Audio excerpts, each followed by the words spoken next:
New Jersey Governor Phil Murphy delivers the State of the State address, taking aim at the state's tax incentive program, which he called crony capitalism.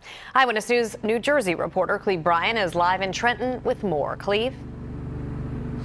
Well, the recent audit of the Grow NJ program had Governor Murphy fired up today. And also, even though there's been 169 new laws enacted in his first year, there's a couple notable exceptions, things that he'd like done in year two. The governor of the state of New Jersey, the Honorable Phil Murphy.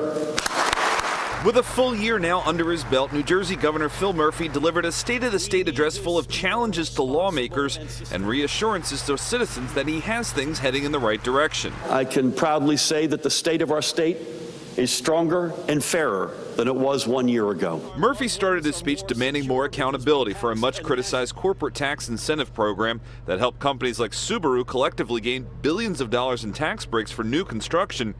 But a recent audit found the program lacked government oversight to make sure jobs promised were actually created. This is about wasted money, phantom jobs, squandered opportunities. Murphy knows the clock is ticking on hot campaign issues like legalizing recreational marijuana and raising the minimum wage. So let's start 2019 by finishing what we began in 2018, putting the minimum wage on a clear and responsible path to $15 an hour.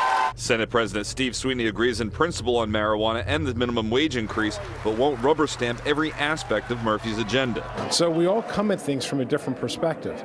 And it doesn't make things worse, it actually makes it better because you compromise to come up with a better product at the end. Republicans say Murphy needs to focus more effort on property tax relief and cutting spending. For the past year, Governor Murphy has ignored basic fiscal reforms that will lower the cost of government and make New Jersey more affordable for residents and for taxpayers.